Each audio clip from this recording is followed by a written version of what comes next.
नमस्कार, मैं हूं नेहा शुक्ला। हमारे देश में न्यायपालिकाएं न्याय देने का काम करती हैं, लेकिन कहते हैं कि अगर न्याय मिलने में ज़्यादा देरी हो जाए तो उसे न्याय मिलना नहीं मानते। हरियाणा की बात की जाए तो प्रदेश में न्याय मिलने में 3 दशक तक का इंतजार करना पड़ता है। नेशनल जुडिशियल डाटा ग्रिड यही दर्शाता है। नेशनल जुडिशियल डाटा ग्रिड एक ऐसा टूल है जिसके जरिए न्यायालयों में लंबित मामलों की पहचान की जाती है। साथ ही इन लंबित मामलों के निपटारे का प्रबंधन और कटौती का ध्यान रखा जाता है। इस नेशनल जुडिशियल डाटा ग्रिड के अनुसार हरियाणा में 8 ऐसे सिविल मैटर्स हैं जो न्याय पाने के लिए 30 सालों से ज़्यादा लंबे वक्त से इंतजार कर रहे हैं। ये जुडिशियल डाटा बताता है कि हरियाणा में कुल लंबित मामलों की संख्या है 11,01,023। इनमें से 7,14,594 मामले क्रिमिनल हैं। हरियाणा में विभिन्न जिला अदालतों में 48 ऐसे मामले लटके हुए हैं जो बीते 20 से 30 सालों से लंबित हैं। 1,161 मामले 10 से 20 सालों से लटके हैं। वहीं 24,714 ऐसे मामले हैं जो 5 से 10 सालों से धूल भाग रहे हैं। पंजाब में थोड़ी सी स्थिति बेहतर है। यहाँ कुल लंबित मामलों की संख्या है 8,14,704। इनमें 4,66,467 क्रिमिनल मामले हैं। पंजाब और हरियाणा के विभिन्न डिस्ट्रिक्ट कोर्ट्स में कुल 19,15,727 मामले लंबित हैं। इस डाटा के जरिए पंजाब में 40 मामले 30 साल से ज्यादा लंबे समय से न्याय का इंतजार कर रहे हैं। पंजाब के विभिन्न जिला अदालतों में लंबित मामलों की संख्या है 8,14,704। इनमें 7 सिविल मैटर्स हैं जबकि 33 ऐसे क्रिमिनल मैटर्स शुमार हैं जो 3 दशक से लटके हुए हैं। वहीं 77 मामले 20 से 30 साल से लंबित हैं। पंजाब में 1693 मामले ऐसे हैं जो 10 से 20 सालों से न्याय का इंतजार कर रहे हैं। वहीं 22,437 ऐसे मामले हैं जो बीते 10 सालों से लटके हुए हैं। 4,10,530 मामले 2 से 3 सालों से लटके हुए हैं। पंजाब में कुल सत्र अदालतों की संख्या है 22, जबकि हरियाणा में सत्र अदालतों की तादाद 21 है। इन लंबित मामलों की वजह अदालतों में लॉन्ग एडजर्नमेंट्स और सालाना कम होने वाली सुनवाइयां हैं। इस ढीली प्रक्रिया के चलते न सिर्फ याचिकाकर्ताओं को जूझना पड़ रहा है, बल्कि ये मानवाधिकारों को भी बड़े पैमाने पर आघात पहुंचा रही हैं। इन लंबित मामलों की वजह से जेल में कैद, अंडर ट्रायल्स कैदियों और विभिन्न आरोपों में जेल में कैदियों की संख्या में भी इजाफा होता जा रहा है। कोविड पैंडेमिक के चलते भी बीते साल के मार्च महीने से अदालती कार्रवाइयों पर असर पड़ा है।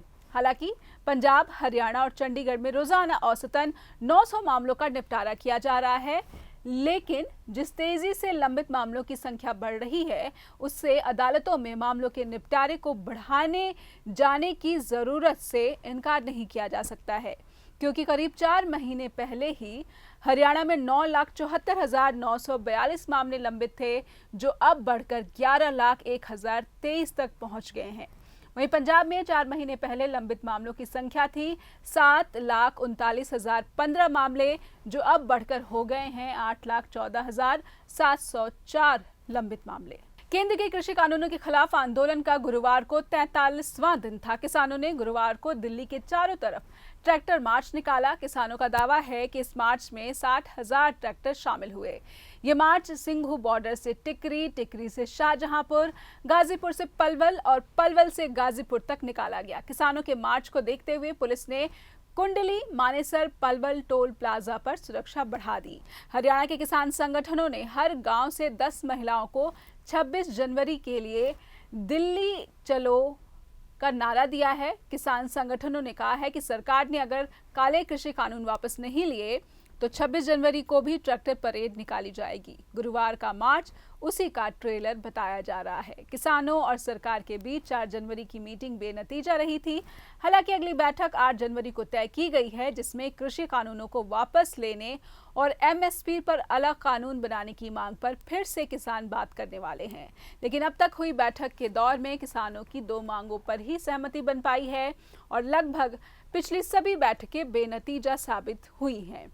उधर दूसरी ओर कृषि कानूनों को रद्द करने की अर्जी पर सुप्रीम कोर्ट ने बुधवार को सॉलिसिटर जनरल तुषार मेहता और अटॉर्नी जनरल के वेणुगोपाल से कहा कि स्थिति में कोई सुधार नहीं आया है। साथ ही कोर्ट ने ये भी कहा कि किसानों की हालत को वो समझती है।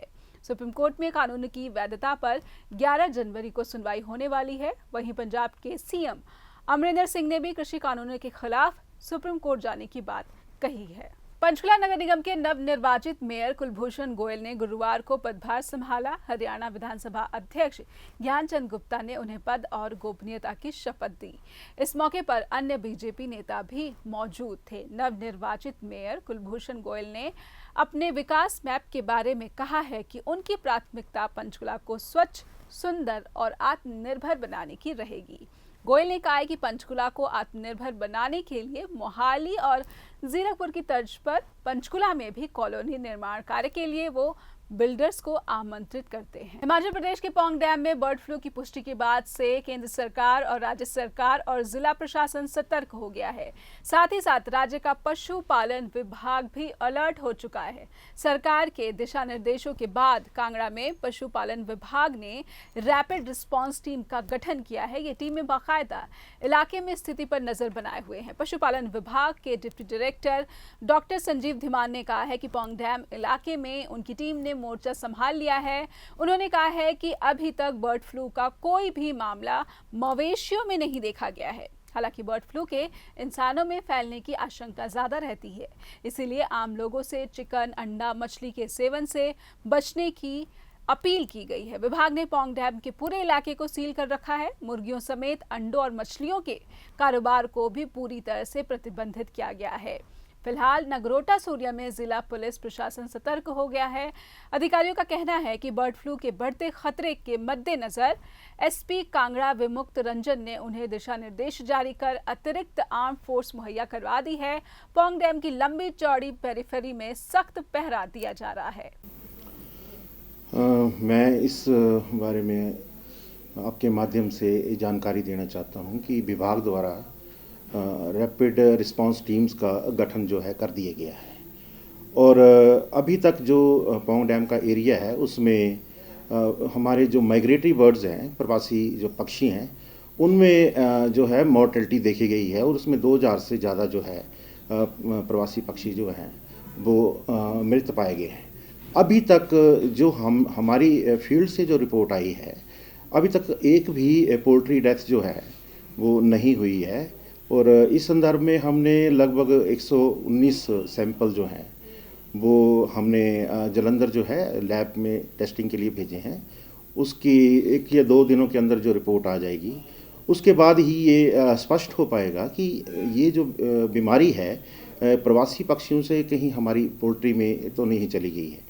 अगर ये रिपोर्ट कुछ पॉजिटिव आती है तब हमारा जो है नेक्स्ट प्लान ऑफ एक्शन होगा कि हम 1 किलोमीटर के अंदर जो है जो भी बर्ड्स होंगे एपी सेंटर के जो 1 किलोमीटर के अंदर, उनको हमें कलिंग करनी पड़ेगी, उन्हें डिस्ट्रॉय करना पड़ेगा। और साथ ही अगर हमारे जो कमर्शियल पोल्ट्री फार्म उस एरिया में आते हैं तो उनकी प्रॉपर डिसइंफेक्शन भी जहाँ जहाँ इन्फेक्शन है वो भी विभाग द्वारा जो है की जाएगी। तो इस संदर्भ में विभाग द्वारा जो है पूरी तैयारी कर ली गई है।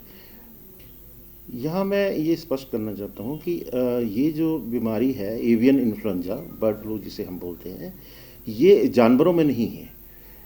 ये हालांकि ये जो बीमारी है ये पक्षियों से आदमी में जा सकती है, परंतु इसका जो अभी तक देखा गया है कि पिछली शताब्दी में सिर्फ 4 बार जो है पूरे वर्ल्ड में जो है इसकी आउटब्रेक जो नोट की गई है। हिंदुस्तान में पहली बार जो है हमारे देश में वो 2005 में इसकी रिपोर्टिंग हुई थी। वो उसके बाद जो है सेंट्रल गवर्नमेंट ने इसके बारे में एक्शन प्लान बनाया और उसके अकॉर्डिंगली ही विभाग जो है वो कार्रवाई कर रहा है।